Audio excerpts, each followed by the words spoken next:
नमस्कार, सुप्रभात, जय श्री राधे कृष्णा। साथियों,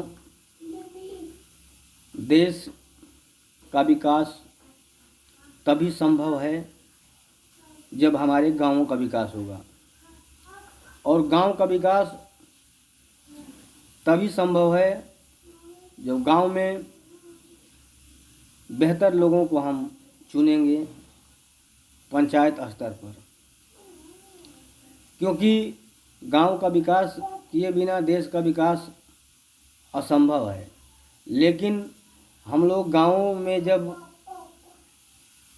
वोट करने के लिए जाते हैं, जब अपना गांव का नेता चुनते हैं, गांव की विकास की जिम्मेदारी जिसके हाथों में सौंपते हैं, क्या हम उसकी योग्यता को देखते हैं? क्या उसके कार्य करने की क्षमता को देखते हैं? वो कितना काम कर सकता है? उसके अंदर योग्यता क्या है? क्या वो हमारे भविष्य को सुधारने के लिए प्रयास कर सकता है? इन सब चीज़ों का हम लोग बिल्कुल ध्यान नहीं देते हैं। हम लोग एक गाड़ी लेते हैं तो हम लोग भरसक प्रयास करते हैं कि हम पेट्रोल पंप पे ही जा कर के पेट्रोल डलवाएं, क्योंकि ब्लैक में लेंगे तो उसमें मिलावट हो सकती है। मजबूरी में कोई कोई डलवा लेता है, लेकिन भरसक यही उसका प्रयास होता है कि टंकी पर डलवाएंगे तो हमें पेट्रोल बढ़िया मिलेगा। तो जब हम इतना सोचते हैं तो क्या हम अपने भविष्य के बारे में अच्छा नहीं सोच सकते? उसके लिए भी हमें अच्छा सोचना पड़ेगा, नहीं तो गलत हाथों में सौंप देने से वो देश का, गांव का विकास नहीं कर पाता है। कहीं ना कहीं ये बहुत दुर्भाग्यपूर्ण बात है। और सबसे बड़ी चीज़ है गांव में लोगों को जानकारी का अभाव। लोग मात्र इतना तक सोच लेते हैं कि गांव का पंचायत का प्रधान है, मुखिया क्या कर सकता है, लेकिन इतना समझ लीजिए कि उसका दायरा छोटा है। प्रधानमंत्री ग्राम सड़क योजना का वो काम करा सकता है, आपके गांव की गलियां नालियां का उचित देख रेख कर सकता है, जो प्राथमिक शिक्षा है उसमें सुधार कर सकता है।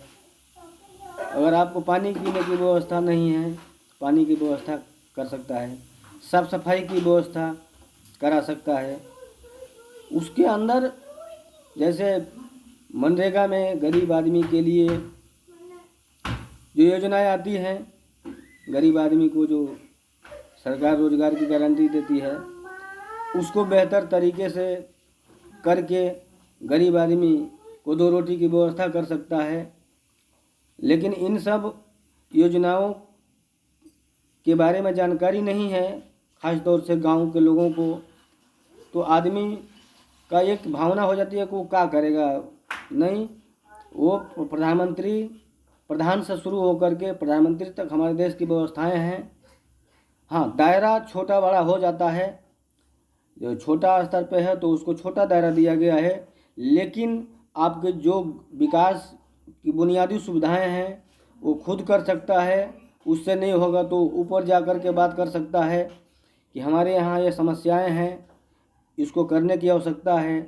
अपने नज़दीकी जनप्रतिनिधि से बात कर सकता है, लेकिन वो हर चीज़ कर सकता है जो मूलभूत सुविधाएं जनता के लिए चाहिए होती है। लेकिन कहीं ना कहीं हम लोग गलत हाथों में सौंप करके गांव की सत्ता को, गांव के विकास को दूर करने के लिए जिम्मेदारी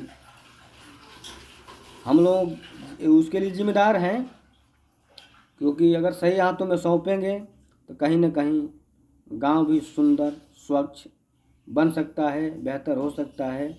इसलिए सभी लोग इस बात पर ध्यान दीजिए कि जो ये मुर्गा और दारू वाला ट्रेंडिंग आजकल चल रहा है, जब तक वो ख़त्म नहीं होगा, जब तक ये ख़त्म नहीं होगा, तब तक गांव का विकास संभव नहीं है। जब तक दारू मुर्गा पैसे पर वोट देते रहेंगे तब तक विकास संभव नहीं है। जिस दिन काम के लिए वोट करने लगेंगे उस दिन देश गांव का कायाकल्प हो जाएगा, ये मैं बता देना चाहता हूँ। नमस्कार।